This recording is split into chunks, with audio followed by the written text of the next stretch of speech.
Hello, BookTube. Since today is Thursday, you can probably extrapolate from that fact that yesterday was Wednesday, and that Wednesday is New Comic Book Day. When comic book fans go, it's sort of a pilgrimage time. That's when the new issues come out, is on Wednesday.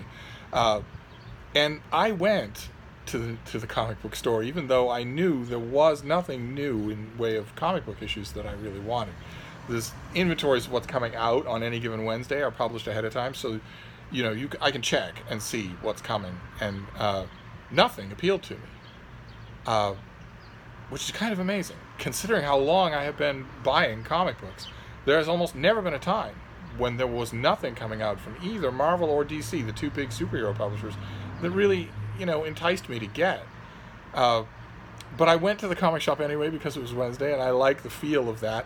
And also, I might add, one of the reasons why I go is because my LCS, my local comic shop, has a kid who works there who's really nice, really personable, really enthusiastic to see me, interested in matching what I like to the stuff that comes into the store. And, those of you, I know that there are at least 4 retail managers who watch my videos. That's important. You should be paying attention to that. That actually is real. That personal connection can draw someone into your shop who might not otherwise go. I'm a perfect indication of that. I saw the inventories for new releases online the night before and thought, there's nothing there that interests me whatsoever. No real reason to go. And it was 90 degrees. So I had reasons not to go. And I went not only because I like to look at the shop, I like to look at who's in there. I like to also to see the store's remainders, because I very much like buying remaindered graphic novels, paperback and hardcover, stuff like that. Collections of older stuff that I know I like. I'm very much in the market for that. I went for that, but I also went just to say hi to the friendly face of the shop. That is worth paying attention to. That's worth hiring for and promoting for. You have no better example of that than, those of you who've been watching my channel forever. Picture the videos where my friend Deb appears with me. You all clamor for her to come back. As soon as I can get her back, she'll be back for a video, or many videos. But imagine if you had a big, well-stocked retail bookstore that was relatively close to where you are, but not totally convenient. In other words, something would need to tip the scale to get you to go. Imagine if you knew that every day at that bookstore, Deb and I would be working. And that we would recognize you and remember you and know your pets' names, and also have all the latest or oldest info about what's new or old that you might want to read in the shop. So a personal experience, a friendly personal experience. Imagine how much more time you would spend at that shop than if you didn't have that. So it's a viable thing. It actually is a real thing. It's not just corporate tends to think, we don't need that at all. Those intangibles don't make us money. They most certainly do. But so I went to my local comic shop, and I double checked. There was nothing on the comic stands that I actually wanted, but there was a remainder that I got, and I had a checky poo, so I splurged for a big hardcover omnibus. The comic shop that I go to has a fairly good selection of remaindered hardcover omnibus editions, and all that it takes there is that I know for sure that I like the run that is caught up in that omnibus, and then I will get it. And that's what I got today, or rather not today, yesterday. And that is it's a Marvel omnibus of Captain America. It's a huge thing, big, heavy thing, and it is written by Mark Waid and drawn mostly by Ron Garney. There are a couple of really good stand-in artists. Andy Kubert, Lee Weeks are in here, but it's mostly Ron Garney. And the Mark Waid, Ron Garney run on Captain America is one of the best runs on the character that I know of. I've been reading Captain America forever. And sometimes you get an artist and a writer who gel, and you get them to stick around long enough to have a run on an issue, as opposed to just 4 issues until the Coke runs out and then they're off somewhere else. Runs are fantastic, and this is, I love this run. Mark Waid, as a writer, is currently in the poor graces of the ranks of Comicsgate because he's in a lawsuit with the founder of Comicsgate over alleged interference in the contract, because he just can't stand this guy. and tried to stop him from getting a comic in bookstores. And we don't know, how long that trial will take or what the end result of it will be. And in the guy Richard Meyer, who runs a comic YouTube channel called Comics Matter, has talked about Mark Waid enough over the last 3 years, and there have been clips and other YouTube channels have talked about him, so that I get the impression that he's not all that nice a guy. He seems like a weird, emotional baby, a kind of loose cannon. I would be surprised. It would surprise me. I think he does get work at Marvel and DC. I think the doors are open in both those places for him. But it would surprise me if he got a lot of work from either one of them, because he seems like a disaster waiting to happen. But boy, oh boy, can he write great comics when he puts his mind to it. Boy, oh boy, can he ever. Some of you don't know comics really well will still know him from a miniseries made into a graphic novel called Kingdom Come. Kingdom Come is magnificent and one of the greatest graphic novels of all time.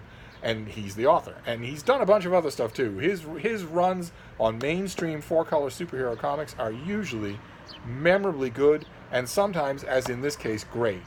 He seems to get Captain America in these issues, and Captain America can be a tough character to get as a living embodiment of the purity of the American dream. There's not much you can do with that, dramatically speaking. And there's also precious little that you can really do with him, dramatically speaking, in terms of the normal variations of the character. He was, from 1941 or 1942, he was Steve Rogers, a 4F weakling of a kid who was given an experimental formula, the super soldier formula, that made him into what was intended to be the first in a new phalanx of human weapons for the war effort. But the professor who invented the formula was shot dead at the moment of his victory, at the moment of seeing Steve Rogers emerge as this towering piece of physical perfection. And he's given extensive combat training, and he's given an indestructible shield, and becomes Captain America. Fights in World War II. A complicated bit of legerdemain, he is put into suspended animation and reawakens. Stan Lee had the great idea of bringing the original Captain America back out of suspended animation to join his team of Avengers in the 1960s. Character took off enormously with fans and has been a staple of the Marvel Universe ever since. But there's not a whole lot you can do with Captain America. He doesn't technically have superpowers, but there's, he's right at the upper limit of what a human being can do, sort of equivalent with Captain America, or with Batman rather. And he has the indestructible shield, and he is incorruptible himself. He doesn't have any personal weaknesses. So that makes him kind of tough to write in the way that Superman is tough to write. So writers typically will find a way to remove the super soldier serum from his body temporarily so that he has to face some adversity without it, or they will find a way to remove him from his iconic shield, or they will bring back his signature villain, the Red Skull, from World War II, or they will bring back Sharon Carter, a secret agent who is his on-again, off-again love interest. There's not much you can do other than that. Captain America will periodically lose faith in the American dream and drop his Captain America persona and wear some sort of neutral persona, but then he always comes back. And Mark Waid does pretty much all of those things in the course of these issues. It's like 30 issues in here. He will have Captain America's past come back to haunt him with older characters, like, for instance, a lot of the characters, virtually all of the characters that Captain America fought with in World War II have, for one reason or another, survived into the present day. That's a little bit iffy right there. But, for instance, the Human Torch, he's an android and doesn't age.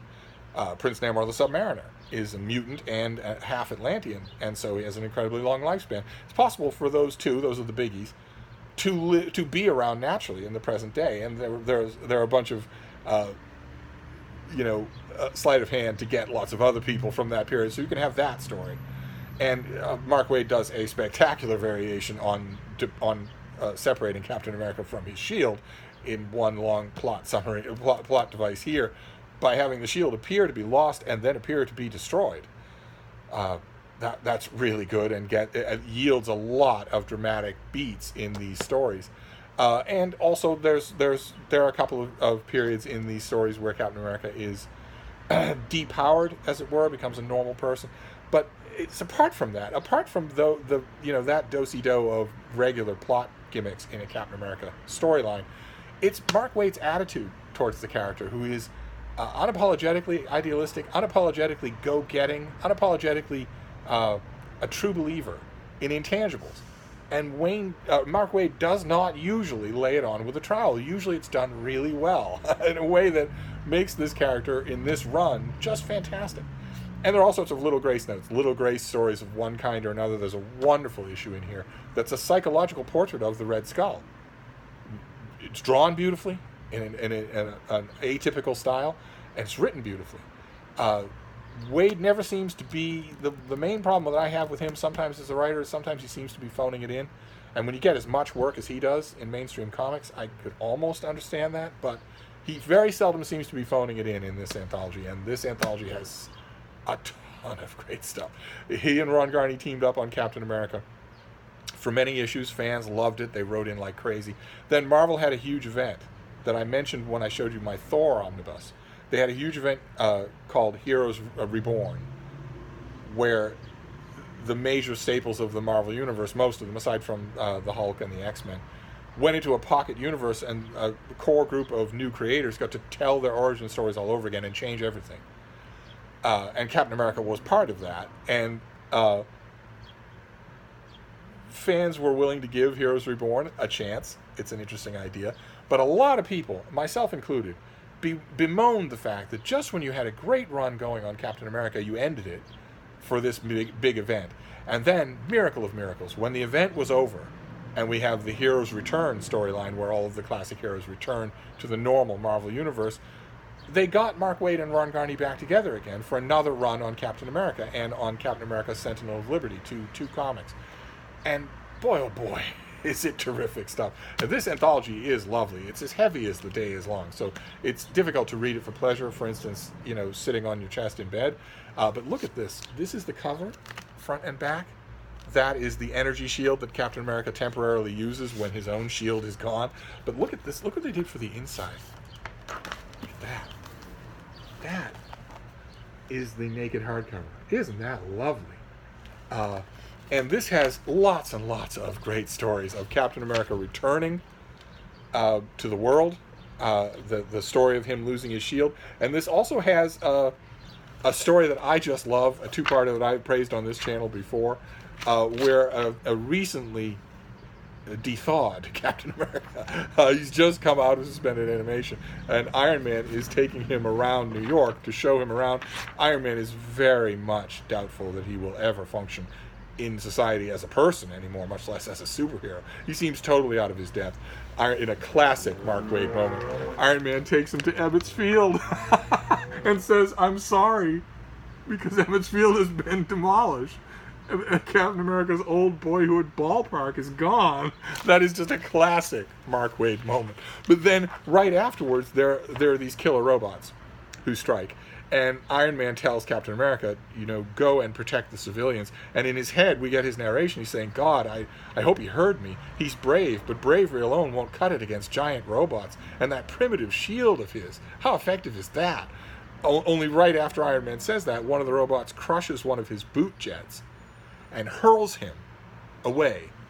And to his horror, Iron Man realizes that he is not going to be able to regain control of his flight before he strikes an oncoming city bus and kills everyone on it. He's horrified about that, and the drawing here by Ron Garney is incredible. I don't know if I can show it to you. See, there he is. He's flying through the air towards the bus.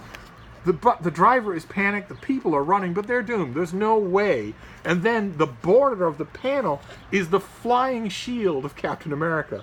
And then we get, look at there's no motion lines for Iron Man. He is hurtling towards this bus, and the shield is thrown perfectly to intercept between him and the bus.